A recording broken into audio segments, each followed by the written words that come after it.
Doctor ortho Ayurvedic oil and capsule, अब दर्द भी घुटने टेकेगा। लखनऊ में सीएम योगी ने किया जनता दर्शन, लोगों से मुलाकात कर उनकी समस्याएं शिकायतें सुनी। सीएम योगी ने जनता दर्शन में आए लोगों को किया भरोसा, परेशान ना हो, हर उचित समस्या निष्पक्षता से कराएंगे समाधान। अपराध और कब्जा की शिकायत पर कड़ी कार्रवाई के दिए निर्देश। मुख्यमंत्री ने जनता दर्शन में आए बच्चों से पढ़ाई और उनकी रुचि के बारे में भी जाना। सपा पर बरसे योगी के मंत्री अनिल राजभर, शिक्षा के मुद्दे पर सपा पर किया तंज, कहा सपा और शिक्षा की बात 7वें अजूबे से कम नहीं। वहीं राजभर ने युवाओं से की अपील, देश विरोधी साजिशों से रहें सतर्क। यूपी विधानसभा चुनाव से पहले किसानों को साधने की तैयारी, टिफिन चौपाल से किसानों को अपने पाले में लाने की बीजेपी किसान मोर्चा ने बनाई रणनीति। किसान अपने अपने घर से टिफिन लाकर करेंगे सामूहिक भोजन। सहभोज के जरिए बीजेपी सामाजिक समरसता का बड़ा संदेश देगी। यूपी विधानसभा चुनाव से पहले शक्ति प्रदर्शन की तैयारी में बीएसपी 9 अक्टूबर को काशीराम के परिनिर्माण दिवस पर लखनऊ में होगी बड़ी रैली। मायावती करेंगी रैली को संबोधित। रैली का उद्देश्य अनुसूचित जनजातियों को एकजुट करना।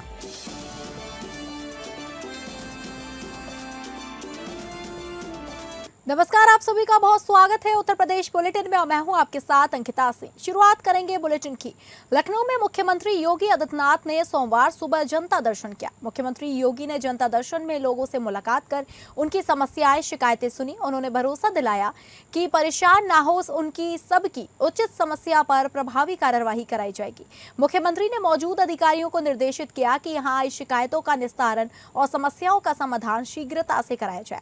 मुख्यमंत्री जनता दर्शन में आए फरियादियों के पास पहुंचे और एक एक कर उनके प्रार्थना पत्र लेते हुए शिकायतों व समस्याओं को सुना। उन्होंने भरोसा दिलाते हुए कहा कि परेशान ना हो, सबकी उचित समस्या पर प्रभावी कार्यवाही कराई जाएगी। मुख्यमंत्री ने पास खड़े अधिकारियों को निर्देशित किया कि यहाँ आई शिकायतों का निस्तारण और समस्याओं का समाधान शीघ्रता से कराया जाए। अलग अलग मामलों से जुड़ी समस्याओं के निस्तारण के लिए उन्होंने संबंधित प्रशासनिक व पुलिस अधिकारियों को प्रार्थना पत्र संदर्भित कर निर्देशित किया कि सभी का निस्तारण निष्पक्ष और समयबद्ध होना चाहिए। अपराध व जमीन पर जबरन कब्जा किए जाने संबंधी शिकायतों पर मुख्यमंत्री योगी ने पुलिस अधिकारियों को कड़ी कार्रवाई के निर्देश दिए। इसके साथ ही इलाज के लिए आर्थिक मदद से जुड़े प्रार्थना पत्रों पर उन्होंने अस्पतालों के एस्टीमेट की प्रक्रिया को तेजी से पूरा करने को कहा। सीएम ने लोगों को आश्वस्त किया कि एस्टीमेट मिलते ही सरकार तुरंत धन उपलब्ध कराएगी। जनता दर्शन में अभिभावकों के साथ कुछ बच्चे भी आए। मुख्यमंत्री ने बच्चों को दुलारा, उनसे पढ़ाई और रुचि के बारे में पूछा, फिर चॉकलेट के साथ आशीर्वाद दिया। मुख्यमंत्री ने बच्चों से कहा कि मन लगाकर पढ़ाई करें। इसके साथ ही किसी अन्य विद्या, खेल, गीत, संगीत, कला, नाट्य आदि में भी प्रशिक्षण प्राप्त कर अपने भीतर की कला को निखारें।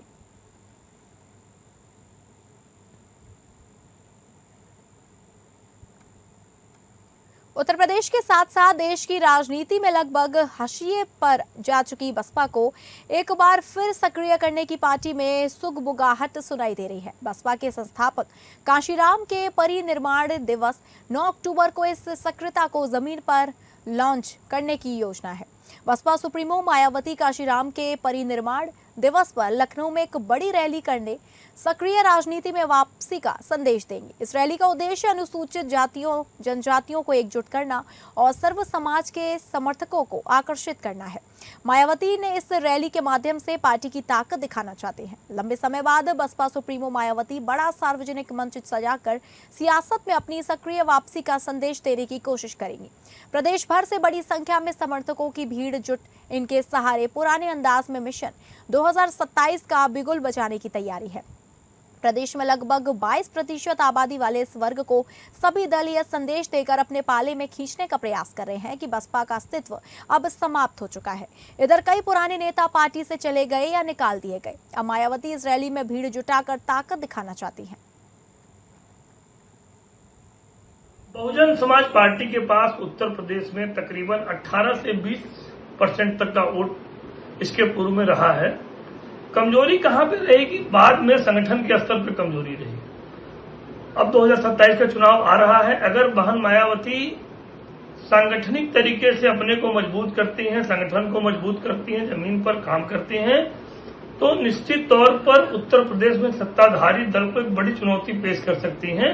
बीएसपी तो मनोहर साहब ने बनाई और मनोहर साहब ने अपने जीते जी अपना उत्तराधिकारी और बहुजन समाज पार्टी का उत्तराधिकारी माननीय बहन जी को बना के गए हैं। जो माननीय बहन जी मानव साहब की विचारधारा को, बहुजन समाज पार्टी को लेकर के बड़ी मजबूती से चल रही हैं। और हम लोगों ने बिना किसी दल के गठबंधन के 2007 में सरकार बनाई थी, फिर एक जनता का गठबंधन तैयार करके 27 में सरकार बनाने का काम करें। विधानसभा चुनाव में किसानों की सबसे अहम भूमिका होगी, जिन्हें साधने के लिए भाजपा नई रणनीति के साथ बढ़ रही है। रविवार को मोदी के मन की बात को सुनने के लिए पहली बार किसान मोर्चा ने हर जिले में एक बड़ी स्क्रीन लगाई, जहां बड़ी संख्या में लोगों ने एकत्र होकर पीएम के मन की बात सुनी। विधानसभा चुनाव से पहले भाजपा किसान मोर्चा उत्तर प्रदेश में किसानों को साधने के लिए नई रणनीति पर काम कर रहा है। भाजपा किसान मोर्चा नए सिरे से ग्रामीण क्षेत्रों में जनाधार मजबूत करने में जुटा है। मन की बात के बाद किसानों के बीच टिफिन चौपाल आयोजित होगी। किसान अपने अपने घर से टिफिन लेकर आएंगे, जहां सामूहिक रूप से भोजन करते हुए यह संदेश देने का प्रयास होगा कि पार्टी भेदभाव रहित समाज के लिए प्रयासरत है। पश्चिम उत्तर प्रदेश के से किसानों की चिंगारी उठती रही है, जहां गाँव में चौपालों का क्रम लंबा चलेगा। किसानों के बीच टिफिन चौपाल में सहभोज के जरिए पार्टी सामाजिक समरसता का बड़ा संदेश देगी। डिजिटल प्रशिक्षण व प्राकृतिक खेती की कार्यशालाओं की समीक्षा की जाएगी और हर व्यक्ति एक पेड़ मां के नाम लगाएगा। ऐसे में भारतीय जनता पार्टी संगठनात्मक तैयारियों के साथ साथ जनता के साथ संपर्क संवाद का कार्यक्रम भी निरंतर बनाए हुए है। जन कल्याणकारी योजनाओं का लाभ जनता तक कैसे पहुंचे, इस पर प्रत्येक कार्यकर्ता और प्रत्येक कार्यक्रम में इस पर पूरा ध्यान होता है। भारतीय जनता पार्टी इस तरफ पूरी तरह से गंभीर है और चुनाव जब भी आएगा भारतीय जनता पार्टी मजबूती के साथ मैदान में होगी। आजमगढ़ में धार्मिक सांस्कृतिक कार्यक्रम में शामिल होने पहुंचे श्रम एवं सेवा योजन मंत्री अनिल राजभर ने राजनीतिक मुद्दों पर भी खुलकर अपनी बात रखी। उन्होंने समाजवादी पार्टी पर तीखा हमला बोलते हुए कहा कि समाजवादी पार्टी शिक्षा की बात करे या दुनिया के 7वें अजूबे से कम नहीं है। उन्होंने आरोप लगाया कि समाजवादी पार्टी के नेता दिल्ली के जंतर मंतर पर जाकर आंदोलन को भड़काने की कोशिश कर रहे थे और युवाओं व छात्रों को गुमराह करने का प्रयास कर रहे हैं। राजभर ने कहा कि ये लोग सत्ता पाने के लिए किसी भी हद तक जाने को तैयार है। इन्हें न देश की चिंता है और न ही छात्रों के भविष्य की। जब इनकी सरकार थी तब शिक्षा व्यवस्था की क्या स्थिति थी, उसके आंकड़े खुद सच्चाई बयान कर देंगे।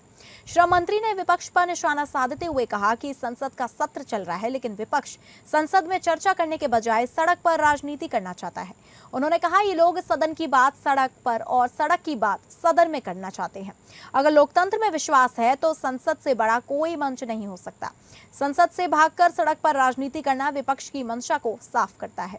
अनिल राजभर ने विपक्ष पर हमला तेज करते हुए कहा कि कुछ शक्तियां देश को अस्थिर करने की साजिश रच रही हैं। उन्होंने कहा कुछ लोग भारत को नेपाल और बांग्लादेश जैसी स्थिति में पहुंचाना चाहते हैं। भारत आज तेजी से दुनिया की अग्रणी अर्थव्यवस्था बन रहा है। ऐसे में भारत विरोधी ताकतें नई नई साजिशें रच रही हैं और विपक्ष उसका अप्रत्यक्ष रूप से साथ दिखाई देता आ रहा है। ये सत्ता के लिए कुछ भी करने पर आमादा है। इनको न देश से कोई लेना देना है और न छात्र के हितों से कोई लेना देना है। आप इनकी सरकार के आंकड़े में आपको बताऊंगा तो आप आश्चर्यचकित हो जाएंगे। इनको शिक्षा व्यवस्था में कोई सुधार हो, इससे इनको क्या लेना देना। देखिए, कुछ लोग भारत को नेपाल और बांग्लादेश बनाना चाहते हैं, लेकिन भारत भारत है, नेपाल और बांग्लादेश नेपाल बांग्लादेश है। कल माननीय प्रधानमंत्री जी के निर्देशानुसार उत्तर प्रदेश विधानसभा के अध्यक्ष सतीश महाना शनिवार को आजमगढ़ पहुंचे और दिवंगत समाजवादी पार्टी के वरिष्ठ विधायक आलम बदी आजमी के आवास पर पहुंचकर उनकी तस्वीर पर पुष्प अर्पित कर भावभीनी श्रद्धांजलि दी। इस दौरान उन्होंने शोकाकुल परिजनों से मुलाकात कर अपनी संवेदनाएं व्यक्त की और दिवंगत विधायक से जुड़ी कई पुरानी यादें भी साझा की। सतीश महाना ने कहा कि आलम बदी आजमी विधानसभा के बेहद अनुभवी और सम्मानित सदस्यों में शामिल थे। उन्होंने बताया कि वर्ष 1996 से लगातार विधानसभा का प्रतिनिधित्व करने वाले आलम बदी आजमी केवल एक बार चुनाव हारने के कारण सदन नहीं पहुंच सके। लगभग 3 दशकों तक उन्होंने जनता का प्रतिनिधित्व किया।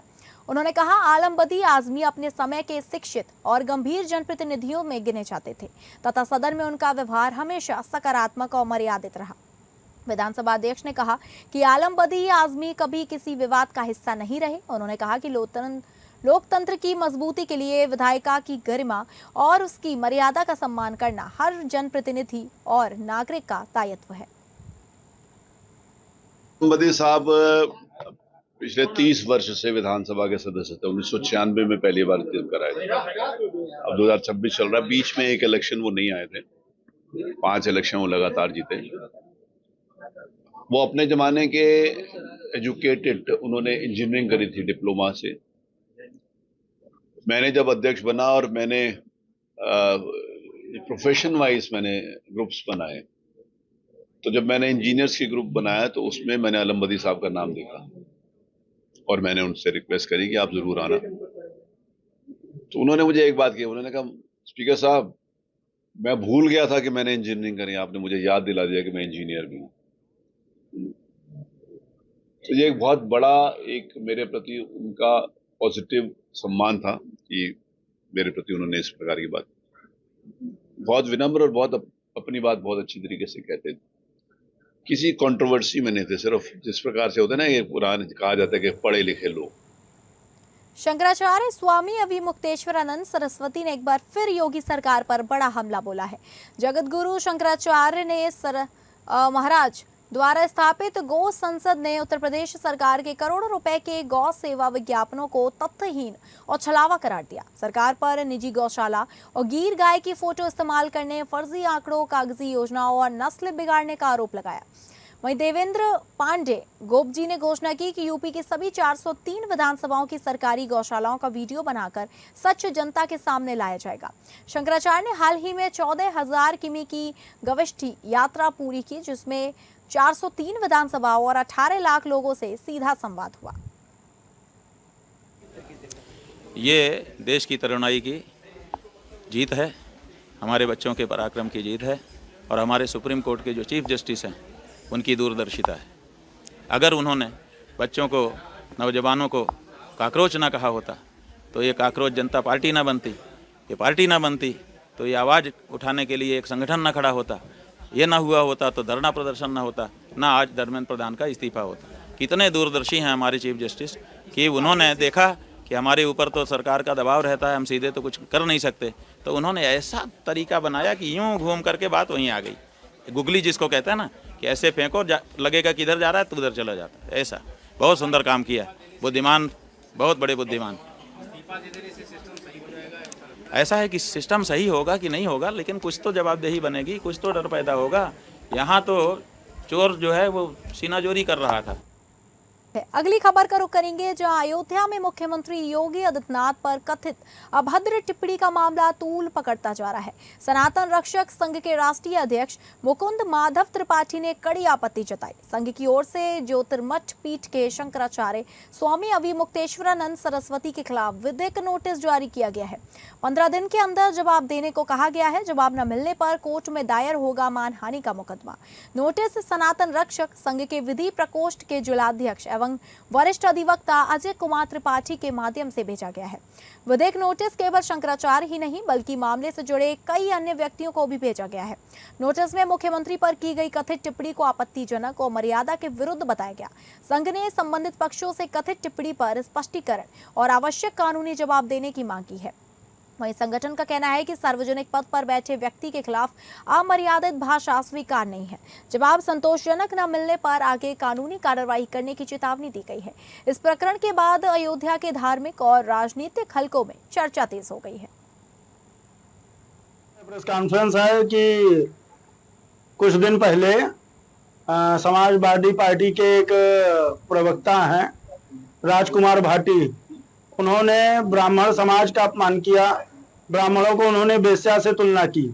उसके बाद भी नहीं रुके, वो जाट गुजरों की महिलाओं के लिए ये कहने लगे कि जाट गुजर की महिलाएं जो है कई पति रखती हैं।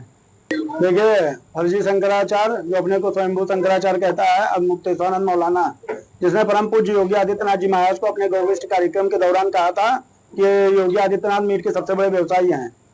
अगली खबर को रुख करेंगे, जहां बुलंदशहर समाजवादी पार्टी कार्यकर्ताओं ने रामपुर जनपद में स्थित मोहम्मद जौहर यूनिवर्सिटी के 37 भावनाओं को तोड़े जाने के आदेश के विरोध में राज्यपाल को संबंधित एक ज्ञापन जिलाधिकारी के माध्यम से भेजा है। उनका कहना था कि उत्तर प्रदेश सरकार जानबूझकर शिक्षा के मंदिरों को ध्वस्त कर रही है। पहले भी सैकड़ों प्राइमरी स्कूल प्रदेश में बंद किए जा चुके हैं। सपा कार्यकर्ताओं का कहना था कि सरकार नहीं चाहती कि कोई पढ़े और आगे बढ़े, अगर कोई पढ़ेगा तो सरकार से सवाल पूछेगा। कार्यकर्ताओं ने मांग की है कि जौहर यूनिवर्सिटी के भावनाओं को न तोड़ा जाए, क्योंकि वहां पर सैकड़ों छात्र और छात्राएं अपने भविष्य के लिए पढ़ाई कर रहे हैं। उन्होंने उत्तर प्रदेश सरकार पर पक्षपात पूर्ण रवैया का भी आरोप लगाते हुए कहा कि सपा नेता आजम खां पर भी कुछ फर्जी आरोप लगा दिए गए हैं, उन्हें और उनके परिवार को परेशान किया जा रहा है। सपा नेताओं ने राज्यपाल से इसमें दखल देने का अनुरोध करते हुए कहा कि जौहर यूनिवर्सिटी को टूटने से बचाया जाए। इस संबंध में आपने ज्ञापन दिया है? देखिए, आज जो है उत्तर प्रदेश समाजवादी पार्टी अल्पसंख्यक सभा के प्रदेश अध्यक्ष आली जनाब शकील अहमद नदवी साहब के निर्देश पर समाजवादी पार्टी अल्पसंख्यक सभा के जिला अध्यक्ष ताहिर अली सैफी जी के नेतृत्व में ये ज्ञापन माननीय जिला अधिकारी महोदय को दिया गया है द्वारा राज्यपाल महोदया। उसमें मांग की गई है कि जो रामपुर के अंदर जौहर विश्वविद्यालय है, जो सरकार द्वारा मान्यता प्राप्त है, चल रहा है, पिछले 12 साल से कोई दिक्कत नहीं थी, लेकिन मोहम्मद आजम खां साहब पे जिस तरीके से फर्जी मुकदमे लगाए गए, उन्हें जेल में डाला गया, इनका पेट नहीं भर रहा। अब इनकी नीयत यूनिवर्सिटी पे है कि उसके 38 भवन इलीगल है, गैर कानूनी है, नक्शा उनका भवन का पास नहीं हुआ, ये इल्जाम लगा के उसे तोड़ना चाहते हैं, जबकि ये सारे बुनियाद जो इल्जाम है ये बेबुनियाद है और उनके नक्शे सब पास है। खाली ये इनकी हठधर्मी है कि शिक्षा के मंदिरों को तोड़िए। पीछे भी आपने देखा कि बहुत सारे प्राइमरी स्कूल बंद किए गए। श्रावण माह में कांवड़ यात्रा के दौरान श्रद्धालुओं को सुरक्षित और गुणवत्तापरक भोजन उपलब्ध कराने के लिए अमरोहा में खाद्य सुरक्षा एवं औषधि प्रशासन विभाग ने विशेष अभियान शुरू किया है। खाद्य विभाग की टीमों ने कांवड़ मार्ग पर स्थित ढाबों, रेस्टोरेंट और खाद्य प्रतिष्ठानों की जांच शुरू कर दी है। श्रद्धालुओं की शिकायत के लिए होटल, ढाबों पर QR कोड लगाए जा रहे हैं। QR कोड स्कैन कर फूड सेफ्टी कनेक्ट ऐप पर शिकायत दर्ज की जा सकेगी। शासन एवं जिलाधिकारी महोदय के निर्देशों के अनुसार कांवड़ यात्रा प्रारंभ होने वाली है और कांवड़ यात्रा में जो आने वाला, जिससे हमें मुख्य मार्ग यहाँ पे NH9 है, नेशनल हाईवे, उस नेशनल हाईवे के किनारे जितने भी रेस्टोरेंट्स हैं, फूड स्टॉल्स हैं, उन सभी का लगातार निरीक्षण किया जा रहा है तथा उन पर जो है फूड सेफ्टी कनेक्ट ऐप चस्पा किए जा रहे हैं, जिसमें ग्राहक संतुष्टि फीडबैक के माध्यम से अपनी जो है फीडबैक दे सकते हैं। इसके अलावा जो रास्ते में कांवड़ मार्ग में पड़ने वाले मांस, मछली, अंडे, इनकी दुकानों को जो है बंद कराने के निर्देश दिए गए हैं। पुलिस अधीक्षक कासगंज OP सिंह और क्षेत्र अधिकारी नगर आंचल चौहान द्वारा थाना कासगंज का औचक निरीक्षण किया गया। निरीक्षण के दौरान थाना परिसर, मालखाना, बैरक, CCTNS कार्यालय, महिला हेल्प डेस्क सहित समस्त अभिलेखों का गहन परीक्षण किया गया। अभिलेखों में पाई गई कमियों के त्वरित निराकरण एवं समस्त अभिलेखों को अधावधिक रखते हुए सुव्यवस्थित रख रखाव सुनिश्चित करने हेतु संबंधित को निर्देशित किया गया। जी देखिए, प्रदेश व्यापी साइवजरा नाम से मिशन चल रहा है, जिसमें लगातार वाराणसी पुलिस कार्रवाई कर रही है। इसी की श्रृंखला में आज ACP चेतगंज के निर्देशन में साइबर थाना और सिगरा थाने की पुलिस ने एक बड़े गैंग का पर्दाफाश किया है, जो कि म्यूल अकाउंट खुलवा के साइबर फ्रॉड को अंजाम देती थी। 6 लोगों की गिरफ्तारी हुई है, जिसमें से 2 महिलाएं हैं, 4 लोग सोनभद्र के हैं और 2 लोग वाराणसी के हैं। इनकी संभवतः अभी एक और लेयर है, जिसके बारे में पुलिस पता कर रही है। वाराणसी पुलिस ने बड़ी कार्रवाई करते हुए अंतर्राज्यीय साइबर ठग गिरोह का भांडाफोड़ किया है। साइबर थाना और साइबर क्राइम सेल ने 6 शातिर साइबर अपराधियों को गिरफ्तार किया है। देश भर के लोगों से ठगी के लिए इस्तेमाल हो रहे 21 बैंक खाते पुलिस ने फ्रीज कर दिए। इन खातों में करीब 7.64 करोड़ के साइबर फ्रॉड का लेन देन मिला। आरोपियों के कब्जे से chequebook, passbook, debit card, mobile phone, SIM card व आधार कार्ड बरामद किए गए।